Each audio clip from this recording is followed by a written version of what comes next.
Your world is falling apart. You just got bad news. Gut-wrenching, hand-wringing news. What do? This video has 4 powerful steps to take when you need God the most. Please do the step-by-step activation at the end of this video and invite God into your darkest times. I believe with all my heart it'll help you. It was the day King Hezekiah had dreaded for weeks. He knew they were coming. But with an army of fewer than 10,000 men, what could he do? A cloud of dust announced their arrival. Then, looking out from the high walls of Jerusalem, as far as the eye could see was a vast army, 185,000 men. The brutal soldiers of King Sennacherib, the Assyrians, were outside the gates of Jerusalem. The nation that had for 200 years been conquering everyone around them had arrived. They had even conquered the mighty Babylonians, and here they were. It was 701 BC. Israel had been divided into 2 nations, Israel to the north and Judea to the south since King Solomon's death over 200 years ago. Assyria had risen as the great world power in this region. They had conquered much of the world around Judea, including Israel in 722. Now, all the walled cities in Judea were either under siege or had been taken, except for Jerusalem. Now the enemy was at their gates. Sennacherib's representative, Rabshakeh, met the representatives from King Hezekiah in the Fuller's Field, just outside the walls of Jerusalem. He loudly announced Sennacherib's ultimatum: surrender or be starved in a long siege, be destroyed, and your families ripped apart. Rabshakeh spoke in Hebrew so the soldiers on the wall could hear his threats. If they surrendered, they could keep their families together. They would be exiled to other nations, but if they surrendered, they would be sent to places like Jerusalem, good places. Rabshakeh then lied, saying that God had sent Sennacherib's army against them. Then he contradicted that by saying God was powerless, unable to save them. Don't let Hezekiah deceive you, he said. Your God will not save you. This is in Isaiah chapter 36, verse 18. Rabshakeh waited for a response, but there was none. Hezekiah had ordered that no one answer him. This speech in front of the walls of Jerusalem was psychological warfare. Rabshakeh was trying to create great fear in the people. He was expecting, even hoping, for a fearful response from the people. Satan does that today. We get a bad report from a doctor, a pink slip at work, notice of foreclosure on our house, or any of the hundreds of bad things that can happen to us. We want to respond to the fear. We want to respond emotionally. Our first response should be to remain silent and do what Hezekiah did. When Hezekiah heard this, he tore his clothes in grief and went to the temple to pray. He sent his representatives to ask Isaiah the prophet if God would deliver them. Isaiah 37, verses 6 and 7. Isaiah said to them, "Thus shall you say to your master, thus says the Lord, do not be afraid because of the words that you have heard, with which the servants of the king of Assyria have blasphemed me. Behold, I will put a spirit in him so that he will hear a rumor and return to his own land, and I will make him fall by the sword in his own land." Having received no response to his demands, Rabshakeh left Jerusalem and went to Sennacherib, who was leading another part of his army against Libnah. He told Sennacherib that Jerusalem had not surrendered. Then Sennacherib heard a rumor that Tirhakah, king of Cush, an Ethiopian prince, was leading the Egyptian army and had come out to fight against him. This is in Isaiah 37, verse 9. Sennacherib had a message sent to Hezekiah, hoping for a quick surrender. The letter said, "Do not let your God in whom you trust deceive you, saying, Jerusalem will not be given into the hand of the king of Assyria." Isaiah 37:10. The letter also said that the gods of all the other cities and nations Assyria had conquered could not save them, and Jerusalem's God would not save them either. Hezekiah took that letter into the temple and laid it before the Lord, and he prayed a desperation prayer. You may have just received bad news.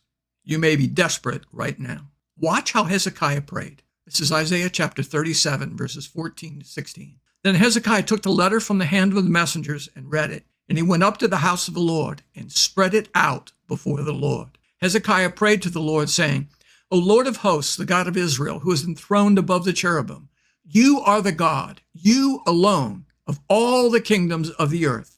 You have made heaven and earth." Hezekiah didn't begin by praying the problem. He began by declaring who God is. He began declaring the greatness of God and God's authority over all the earth. Then he prayed for God's attention. Hezekiah agreed that none of the other nations' gods could save them because they're all false. And he prayed, "Now, O Lord our God, deliver us from his hand, that all the kingdoms of the earth may know that you alone, Lord, our God. Isaiah 37:20. Hezekiah prayed here that even though this was an impossible or appeared to be an impossible situation, that God would be glorified. He prayed the whole world would know by what happened at Jerusalem, that when surrounded by 185,000 Assyrian soldiers who wanted to destroy them, that God had delivered them. It was God, not Egypt, Hezekiah's ally at that time, or some other army come to their rescue, but God himself. After he prayed, he received a second message from Isaiah. It was God's answer to the prayer he had just prayed at the temple. Isaiah 37:33-35. Therefore, thus says the Lord concerning the king of Assyria, he will not come to this city or shoot an arrow there, and he will not come before it with a shield or throw up a siege ramp against it. By the way that he came, by the same way he will return, and he will not come to this city, declares the Lord. For I will defend this city to save it for my own sake and for my servant David's sake. This is huge. There wasn't going to be a battle. Not one arrow would fly. There would be no siege ramp, no starvation. God himself would defend the city for his sake and for David's sake. Through this, God would be glorified. God's promise was fulfilled in Isaiah chapter 37, verses 36-38. Then the angel of the Lord went out and struck 185,000 in the camp of the Assyria.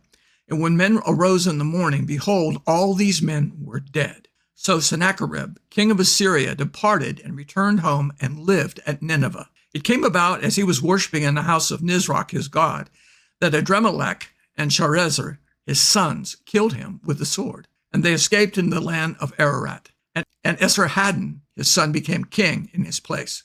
Some historians say there was a miraculous plague that wiped out the Assyrian army overnight. We know it was God, protecting those he loved in answer to Hezekiah's prayer. Sennacherib's army of 185,000 men outside Jerusalem had been struck down by God. And Sennacherib had heard that an Egyptian army was coming to fight him. So he left and went home to Nineveh. There, the rest of Isaiah's prophecy came true. Sennacherib had chosen his second son, Adremelech, to be his heir. His first son had been killed by the Babylonians. But he changed his mind for some reason and named a younger son, Esarhaddon, as his heir. Adremelech and another brother rose up and killed their father while he was in the temple of his God, thus fulfilling Isaiah's prophecy and God's promise. Activation. Jesus said, in the world you'll have trouble, but take heart. I have overcome the world. John 16:33. When you get a bad report, a pink slip at work, a Dear John letter, a foreclosure notice on your house, notice you're going to be sued, a rejection letter from your dream university, or whatever the bad news is, do what Hezekiah did. There are 4 steps here. First, don't respond to the bad news. Be still, be quiet. Immediately reacting and talking about bad things opens emotions of fear and anger. Psalm 27:1 says, wait for the Lord. Be strong and let your heart take courage. Wait for the Lord. You got the bad news. Now, wait for God's reply. James 1:20. But everyone must be quick to hear, slow to speak, and slow to anger. For the anger of man does not achieve the righteousness of God. Second, take your bad news and lay it before the Lord. Psalm 55:22. Cast your burden on the Lord, and he will sustain you. And Isaiah 37:14-16. Then Hezekiah took the letter from the hand of the messengers and read it, and he went up to the house of the Lord and spread it out before the Lord. Hezekiah prayed to the Lord. Third, don't begin by praying the problem. Praise and declare who God is. This will bring new perspective to your situation, and we need that when we get bad news. This will also push back fear and activate your faith. Fourth, ask God for his answer. Hezekiah asked the prophet Isaiah to hear God for the people. Today, we hear God. He speaks directly to us through the Holy Spirit who lives in us. Ask God this: what is your provision for me in this? There's always an answer. Isaiah 65:24 says, I will answer them before they even call to me. While they're still talking about their needs, I will go ahead and answer their prayers. Jeremiah 33:3 says, call to me and I will answer you and tell you great and unsearchable things you do not know. Faith comes from the experience of hearing Jesus. Hezekiah received a word from Isaiah. Based on what God said, he had a solid foundation to believe that that army was never going to set foot in Jerusalem. Not an arrow would fly. Romans 10:17 says, so faith comes from hearing, and hearing by the word of Christ. Word here is the Greek word rhema, which means the spoken word of God. Rhema words are the messages Jesus gives us by quickening scripture, by giving us impressions or pictures, or the still small voice we hear at times, all the ways that he speaks to us. Isaiah received a rhema word from God in answer to Hezekiah's prayer. You have been given the gift of hearing Jesus. John 10:27 says, "My sheep hear my voice. I know them and they follow me." As you go through this process, you're inviting God into your problem, and you want him there. He will help you. Stand firm and let God take care of your desperate situation. Read Isaiah 36-37 for greater insight into this process. This is so deep, I've just scratched the surface here. If you enjoyed this podcast, please like, comment, and subscribe.